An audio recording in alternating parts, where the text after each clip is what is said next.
Welcome to Kalpana அம்மா பத்தி channel. இன்னைக்கு எங்க வீட்ல என்ன ஸ்பெஷல் பார்க்கலாமா? சுட சுட சோறு, மாங்காய் போட்ட மீன் குழம்பு. இந்த மீன் வந்துட்டு காலா மீன் அப்படின்னு சொல்லியிருந்தாங்க. மீன் மட்டும் இல்லைங்க, குழம்பும் அவ்வளோ ருசியா இருந்தது.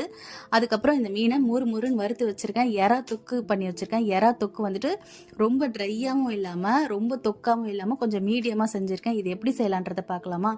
இது இன்னைக்கு வந்துட்டு எனக்கு டைகர் எறா தாங்க கிடைச்சது. இந்த எறா அவ்வளோ சூப்பரா இருக்கும்.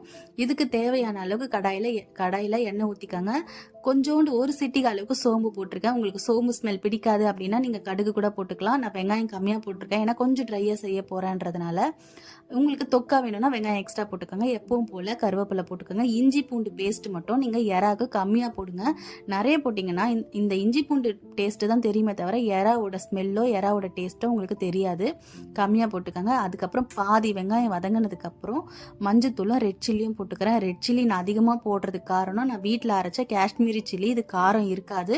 நீங்கள் கடையில் வாங்குறீங்கன்னா நீங்கள் கம்மியாக போட்டுக்கோங்க. அதுக்கப்புறம் வெங்காயம் எந்த அளவுக்கு போடுறீங்களோ அதே அளவுக்கு தக்காளியும் போட்டுட்டு உப்பு சேர்த்துட்டு நல்லா தொக்கா வந்துட்டு தக்காளியை வந்துட்டு வதக்கிக்கோங்க.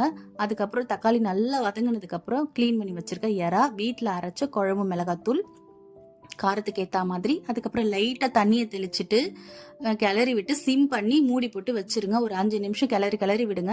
அப்புறம் உங்களுக்கு தொக்கு இந்த மாதிரி ரெடி ஆகிடும். இறக்கும் போது மிளகுத்தூள் போட்டுக்கோங்க. உங்களுக்கு இந்த அளவுக்கு தொக்கு ஓகே அப்படின்னா நீங்கள் இறக்கிக்கலாம். இன்னும் கொஞ்சம் ட்ரையாக வேணும் அப்படின்னா சிம் பண்ணிவிட்டு கிளறி மட்டும் விட்டுட்டே இருங்க. உங்களுக்கு கொஞ்சம் ட்ரை ஆகிடும். இறக்கும் போது கருவேப்பிலை போட்டுட்டு இறக்குனீங்கன்னா அவ்வளோ ருசியான எறா தொக்கு ரெடி. கண்டிப்பாக ட்ரை பண்ணுங்கள்.